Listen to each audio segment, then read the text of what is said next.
Hello tout le monde, j'espère que vous allez bien. Je vous retrouve aujourd'hui dans cette vidéo pour parler de nouveautés et je vous ai fait un sondage sur Instagram vous demandant ce que vous souhaitez voir dans ma prochaine vidéo entre les produits Gucci Beauty ou les produits KVD Vegan Beauty et des produits de la marque Sephora Collection. C'était très serré entre Sephora Collection et KVD, mais à une vote près, c'est KVD qui l'a remporté. Donc voilà, mais vous inquiétez pas, on va quand même parler de Gucci et Sephora Collection dans mes prochaines vidéos. Donc aujourd'hui, au programme, ça va être le Good Apple de KVD Vegan Beauty. Vous savez, ce fond de teint qui a fait le buzz, a fait vraiment parler de lui sur les réseaux. Il est enfin arrivé en France, enfin seulement sur un site, sur fil unique. Donc voilà, il faut absolument que je la teste. Toujours de KVD, la nouvelle palette qu'elle a sortie, il s'agit de la Planète Fanatique, dont je n'ai pas beaucoup entendu parler d'ailleurs, mais on fera le test aujourd'hui. Je n'ai absolument pas testé, ni swatché, ni quoi que ce soit, donc ça va être, comme d'habitude, une première impression, un total crash test. Et je vais en profiter pour vous parler également du Prisme Blush de Givenchy, qui est comme ceci. Une nouveauté, et celle-ci dont j'avais également super hâte, c'est la Dolce & Gabbana Solar Glow, une poudre duo illuminatrice. Voilà pour le programme du jour, j'espère que ça vous plaira. Si c'est le cas, n'hésitez pas à liker comme d'habitude et à vous abonner pour me soutenir, et c'est parti. Alors, je pense que je vais commencer par les yeux aujourd'hui, parce que je connais pas du tout le produit pour le teint, et on va pas prendre de risques. Donc, je vous disais, ça sera cette palette, la Planète Fanatique de Kat Von D, qui est comme ceci. Enfin, KVD Vegan Beauty, c'est comme ça maintenant qu'elle s'appelle. Donc voilà, c'est marqué que c'est une palette de fard à paupières à utiliser sec ou humide, entièrement recyclable. Je l'ai acheté pendant la journée Gold, et derrière vous avez les descriptions des fards avec, ça reprend l'harmonie des teintes, et il se présente comme ceci. Déjà, c'est un packaging totalement en plastique, on est sans miroir, il y a juste quelques petites étoiles comme ça sur le packaging, sur la boîte en fait, et derrière vous avez les noms des teintes qui sont reportés. Donc on n'a pas les teintes qui sont marquées directement sur la palette, il faut aller derrière. C'est une palette qui fait 1,3 g de chaque. Il y a 14 fards, des fards mat et scintillants à utiliser sec ou humide. Donc la palette et l'emballage sont entièrement recyclables, comme je vous disais. C'est marqué sur l'emballage en fait que il n'y a ni miroir, ni aimant, ni métal, parce que justement ils l'ont conçu pour être super facile à recycler. C'est maintenant la philosophie de la marque, de proposer des palettes comme ça. Donc ce que j'en pense, premier abord, c'est que c'est très plastique, ça fait, entre nous, je trouve que ça fait quand même un peu cheap pour le prix que ça coûte. Je crois qu'il coûte 45 € à peu près, mais je l'ai eu avec les moins 25%, donc je n'ai pas vraiment payé ce prix-là. Mais n'empêche, moi j'aime bien quand même qu'il y ait un miroir dans les palettes. Moi je l'ai vraiment pris pour l'harmonie des teintes, que j'ai trouvé magnifique. Donc quand on l'ouvre, on a cette espèce de papier plastique comme ça, qui personnellement ne va pas me servir, et on retrouve donc les fards, les 14 fards à l'intérieur, et je laisse admirer quand même les fards, ils sont vraiment trop beaux, moi je trouve. Il y a 7 fards scintillants et le reste sont des fards mat, donc on est sur du moite-moite. Mais franchement je trouve que l'harmonie des teintes est vraiment super jolie. À voir maintenant au niveau de la pigmentation, de la qualité. Écoutez, je n'ai pas plus de promesses que ça qui est marqué. Autre point à signaler, c'est que là quand je l'ouvre, ils sont pas très bons. Je sais pas ce qui fait ça, mais ça sent pas bon en fait. J'aime pas du tout l'odeur. Alors au niveau des swatchs, ça donne ça. Sur ce bras là, je vous ai swatché la rangée du haut, et sur l'autre je vous ai mis la rangée du bas. Et franchement, au niveau du swatch, j'ai rien à redire. Je trouve que les fards sont vraiment bien pigmentés. Ils se swatchent très bien. De l'harmonie des teintes, je trouve franchement que c'est très joli.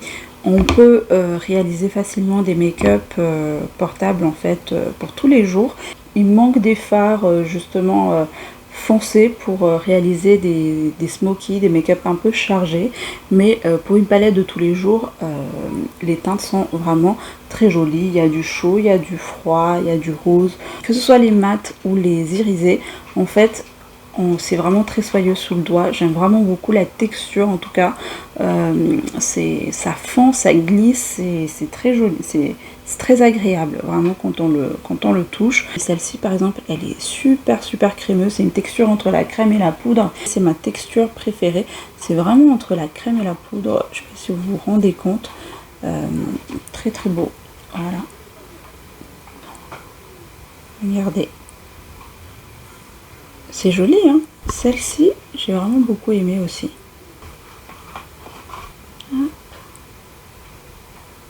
Vous voyez, on a un passage, on a vraiment une belle pigmentation. Aujourd'hui, moi, je vais partir plus pour des teintes. Voilà, j'ai utilisé ce côté-ci. Hein. Alors, j'ai commencé par m'appliquer une base qui est celle-ci de ELF. C'est la Petit Eye Primer que j'ai en teinte Cream que je vous ai présenté dans ma dernière vidéo. Je l'accroche hein, si vous ne l'avez pas encore vue. Mais je vous ai fait une vidéo sur ELF. Cette marque à petit prix en fait, et j'ai vraiment eu de bonnes découvertes. Je vous en ai reparlé aussi sur Instagram, dans mes stories. Je suis vraiment contente de cette marque, il y a vraiment de bonnes pépites, donc notamment cette base que j'aime vraiment beaucoup pour unifier la paupière et qui aide vraiment pour la tenue des fards. Alors j'ai commencé par prendre la teinte Fault Line, qui est ce genre de beige, histoire de poudrer un petit peu la base par-dessus en fait. Il est vraiment de la même couleur que ma base, j'ai l'impression. Ensuite, je vais prendre la teinte Ineus, je pense que c'est comme ça qu'on la prononce. Et ce genre de brique que je vais appliquer en creux de paupière pour me servir de fard de transition. Franchement, vous voyez là, on a un passage. On a quand même une belle pigmentation. Hein.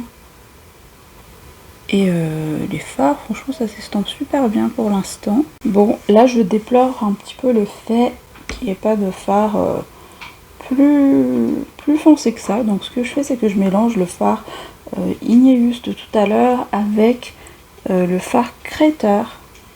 Ce genre de prune, en fait. Pour me créer un petit peu mon coin externe un peu plus foncé, pour amener un peu plus de dimension quand même à tout ça.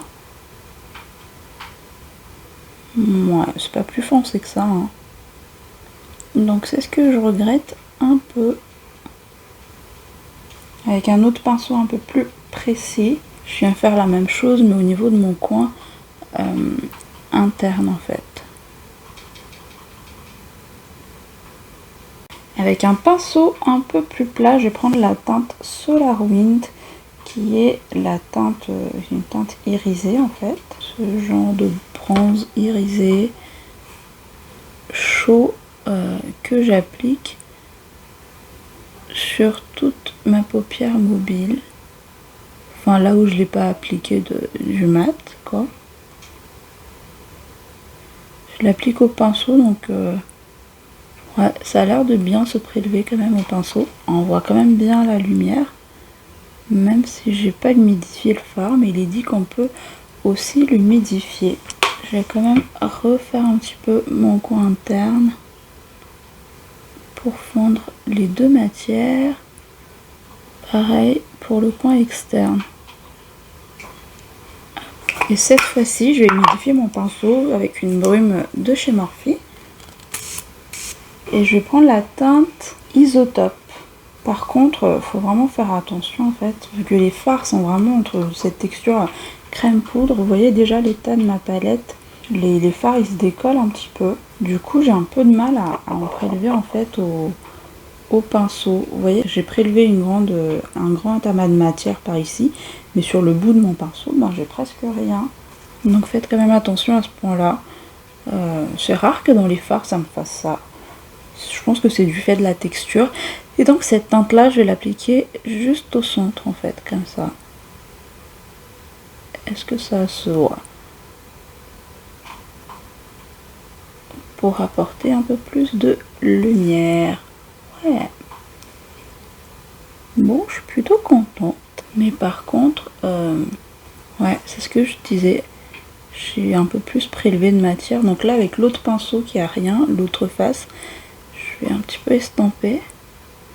Parce que du coup, ça fait comme un effet de matière sur ma paupière, en fait. Vous voyez? Tellement les fards, ben, il y en a eu trop, en fait, sur mon pinceau. Ça fait pas un résultat très très fondu. Très très net. Vous voyez, ça me fait comme si j'avais la paupière fripée. C'est parce qu'il y a un peu trop de matière. Bon, je fais la même chose de l'autre côté et je reviens. Je m'arrête quand même pour vous montrer un petit peu. Je suis en train de faire mon deuxième œil. Et même constat que le premier, là je suis au premier fard, pas encore au doré. Je sais pas si vous pouvez bien le voir, mais ça me fait déjà comme des petits patchs. Comme tout à l'heure, comme si j'avais du mal à le prélever en fait, et du coup ça me fait les paupières un peu fripées, bizarre. Pourtant j'ai bien fait attention à ne pas prélever beaucoup de matière. Donc ce que je vais faire, je vais essayer au doigt la teinte dorée. Peut-être qu'au doigt ça passe mieux qu'au pinceau, et je l'applique au centre.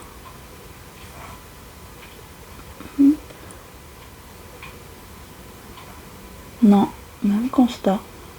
Donc c'est pas une histoire de pinceau ou pas pinceau, en fait c'est vraiment la matière qui est bizarre. Je sais pas si vous pouvez bien voir. Bon, écoutez, je pense que je vais m'arrêter là hein, pour les yeux. J'ai pas réussi à vraiment le rattraper.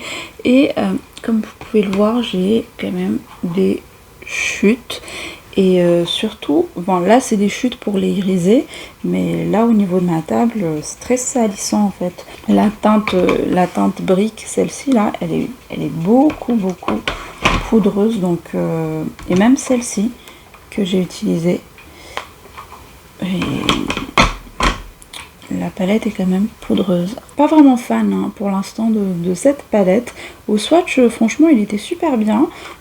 Mais là, l'application, pas mal poudreux. Ça fait des paquets. Voilà, on va voir au niveau de la tenue. Pour ça, je vous ferai un check-up ce soir comme d'habitude. Mais donc pour le teint maintenant, j'ai déjà appliqué ma base, la Original Skin de chez Origins. C'est une base que je connais et que j'aime vraiment bien. J'ai appliqué sur ma zone T pour contrôler mon excès de sébum. J'hésitais un petit peu entre les bases que je vais appliquer, vu que je connais pas du tout le produit pour le teint que je vais appliquer après, et j'ai pas envie d'appliquer de base trop flottante, ni trop hydratante, ni trop matifiante, pour éviter de fausser le résultat en fait. Donc ça c'est une base qui fait un petit peu tout, c'est pour ça que voilà, je l'ai appliquée. Donc pour le teint maintenant, on va tester celle-ci. Il s'agit du Good Apple, donc c'est marqué Baume Perfecteur fond de teint, qui se présente comme ceci, donc dans un packaging cartonné noir qui est aussi recyclable, et vous avez donc le produit là qui enfin une fenêtre qui fait apparaître le fond de teint à l'intérieur. J'ai la teinte Tan 060 pour ce fond de teint, et alors il se présente comme ceci à l'intérieur, packaging en plastique avec des moulures autour, mais voilà, sans miroir, en plastique avec l'inscription KVD juste en bas, et derrière on a Good Apple, la teinte donc Tan 060, Baume Perfecteur fond de teint. On est sur du 10 grammes pour ce fond de teint, et donc il est vegan. À l'intérieur on est comme ceci. J'espère vraiment que la teinte m'ira, parce que j'ai pris qu'une seule teinte comme ceci et je l'ai commandé sur fil unique. Voilà, je l'ai pas encore swatché, et je sais pas si vous vous rendez compte, mais ça m'a l'air un peu gras. Là comme ça à la caméra, et même visuellement hein, c'est vraiment comme un baume, je pense, assez gras. À voir ce que ça donne, mais en tout cas ce fond de teint a fait vraiment beaucoup parler de lui sur TikTok. Je pense que vous l'avez vu partout un petit peu sur les réseaux. Ça fait 2 mois maintenant qu'il est dispo sur fil unique, donc si vous la voulez, sachez qu'elle est dispo. Plus la peine de passer par Shipito ni quoi que ce soit pour la commander depuis les États-Unis. Les avis sont quand même mitigés hein, sur ce fond de teint. J'ai l'impression que ça passe ou ça casse. Il y a des peaux sèches qui l'aiment bien, il y a des peaux mixtes qui disent que ça marque les zones de sécheresse, donc Voilà, faisant notre avis nous-mêmes. Moi j'ai envie de le tester justement par moi-même et voir ce que ça donne, mais j'espère vraiment au fond de moi que ça va aller, parce que de ce que j'ai pu voir, alors ce fond de teint il a fait beaucoup le buzz justement parce que il a une couvrance de malade. Je vais faire comme dans toutes les vidéos que j'ai vues, je vais l'appliquer au pinceau. Hop, je mets juste un peu parce que apparemment c'est très couvrant. J'utilise un pinceau numéro 45 de Sephora. Voilà. Et pour vous montrer la couvrance. Ok. C'est effectivement bien couvrant, donc j'espère que la matière va bien s'étaler. J'ai pas l'habitude d'appliquer mes produits au pinceau, j'utilise plus l'éponge, donc je sais pas si je vais faire à l'éponge de l'autre côté pour voir comment ça se comporte. Et pour l'instant ça se passe très bien hein, au pinceau. Hop. J'ai pas repris de matière. C'est fou ce que la matière en fait s'étire vraiment. C'est très fin sur la peau, je le sens pas du tout. J'avais peur au début du fait de la texture un petit peu huileuse comme ça, pour que ça fasse trop gras. Mais là, non, ça se passe en tout cas très bien. Ça ne marque pas les traces de pinceau en fait. C'est assez facile d'estampage. Voilà ce que ça donne. Donc côté avec le fond de teint et sans le fond de teint, la teinte ça va. Et je suis contente, vraiment agréablement surprise pour l'instant. Ça s'est très bien passé avec ce pinceau. Et j'ai pas de mes zones de sécheresse qui sont marquées en fait. Là aucun, pas du tout. Je suis surprise. Donc c'est vraiment une très bonne nouvelle. Parce que j'ai entendu vraiment des avis mitigés là-dessus, comme quoi ça marquait des zones de sécheresse et tout. Et non, là même au niveau de mon nez, tout s'est bien passé. Le rendu est vraiment très joli sur ma peau, c'est fin, et c'est très doux. Par contre, ça se transfère. Ouais, là en touchant comme ça, bah regardez. J'ai du fond de teint sur les doigts, ça c'est pas trop cool. Je vais appliquer l'autre côté avec une éponge parce que j'ai l'habitude d'appliquer à l'éponge mes fonds de teint. Donc voilà, je prélève un peu comme ça.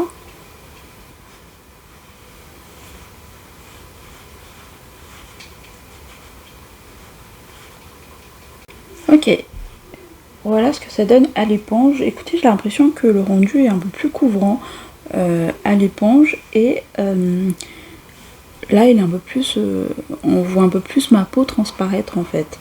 Et regardez, à l'éponge, ça me fait ça. Je sais pas si vous voyez au niveau de mes ailes du nez, ça n'a pas bien accroché la matière. Voilà, ça marque un peu plus à l'éponge. Ouais, j'ai mes zones de sécheresse de ce côté qui sont un peu plus marquées, alors que là, au pinceau, ben j'ai rien eu du tout. Je sais pas, c'est une question d'application du coup, mais je préfère plus l'application au pinceau qu'à l'éponge. La matière, elle s'étire très bien, elles se font très bien à la peau. J'ai aucune sensation collante sur la peau. Je vais appliquer mon anti-cerne. J'ai appliqué le Forever Skin de Dior, un anti-cerne que je connais. Bon, hors caméra, j'ai poudré mon anti-cerne et j'ai aussi poudré ma zone T avec ma poudre de Charlotte Tilbury, la Airbrush Flawless Finish que j'ai en teinte Medium 2. C'est une poudre que je connais, c'est une valeur sûre pour moi et le résultat me plaît un petit peu moins. Une fois poudrée en fait, je me retrouve avec un peu plus d'effet de matière autour du nez, donc c'est pas aussi fondu qu'au tout début. On continue et je vais tester ce duo là de Dolce & Gabbana que je vous ai présenté dans un haul. Il s'agit de la Solar Glow, c'est une poudre duo illuminatrice qui se présente comme ceci. Quand on l'ouvre, il vient dans une petite pochette comme ça, inscrit Dolce & Gabbana. Ça fait très luxueux, une petite pochette en velours. Et regardez-moi ça, c'est vraiment trop beau. J'aime vraiment beaucoup le packaging. L'écran est super joli avec tous ces motifs, tous ces détails là. Et quand on l'ouvre, on a un miroir et à l'intérieur c'est encore plus joli. Ça reprend les motifs de l'écran. Donc on a d'un côté le bronzer et d'un autre côté l'highlighter. J'ai la teinte, je vous l'ai pas dit, la teinte 4 bronze feeling et on est sur du 2 x 6,5 grammes. Donc voilà ce que ça donne. Donc là vous avez le bronzer et l'highlighter. On est clairement sur un bronzer qui est lumineux. Et l'highlighter, très joli aussi. Je vais y aller mollo, parce qu'on a quand même une bonne pigmentation.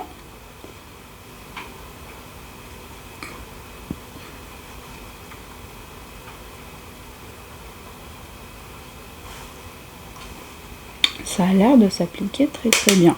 Je préfère y aller mollo et je construis ça comme ça au fur et à mesure. Ouais. J'aime vraiment beaucoup.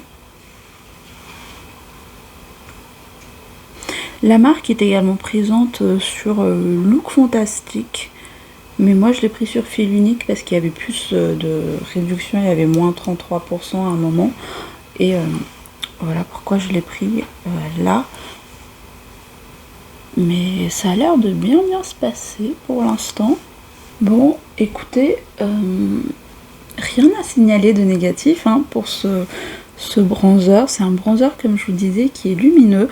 On a un petit peu du doré par moment à certains endroits sur ce bronzer. Donc voilà, il est assez chaud. C'est vraiment pour réchauffer le teint.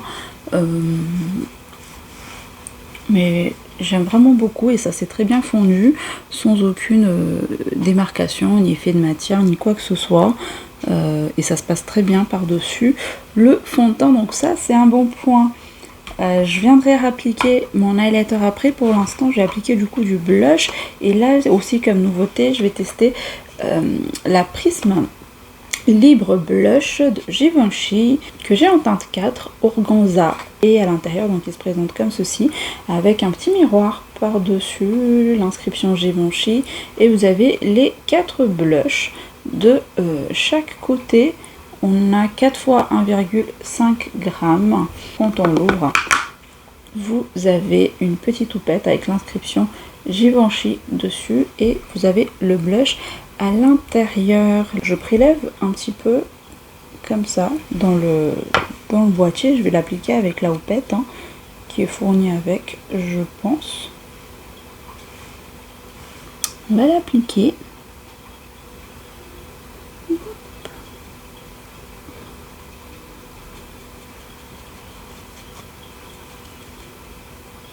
J'en ai un peu trop pris, mais je le vois de suite, ça a un effet blur.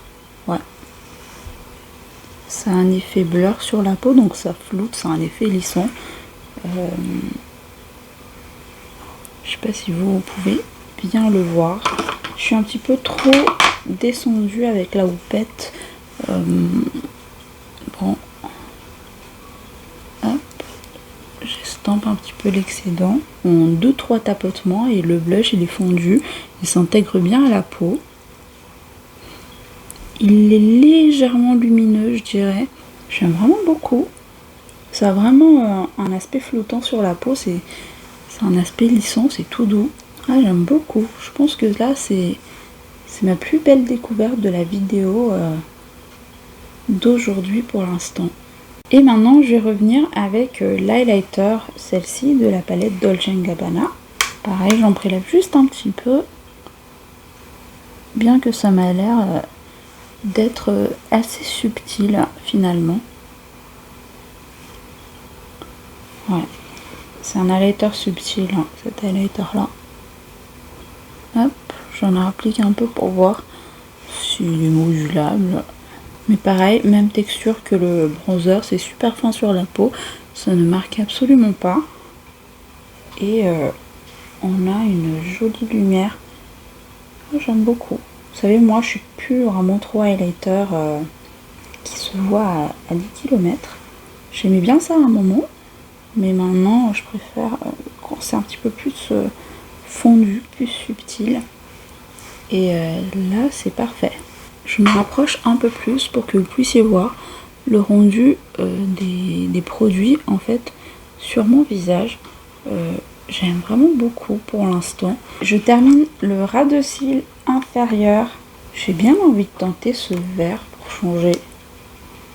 Donc je vais appliquer la teinte Biophilia, ça s'appelle. Je l'applique tout le long de mon ras de cils inférieur. Il est bien pigmenté pour le coup. Il marque bien. Avec un pinceau un peu plus biseauté, je reprends la même teinte. Je vais l'appliquer en suivant mon ras de cils en fait, comme pour faire un petit trait de liner. Mais vraiment juste tout près de mon ras de cils supérieur. Et voilà, écoutez, hors caméra, j'ai fait mon deuxième œil, j'ai appliqué du mascara.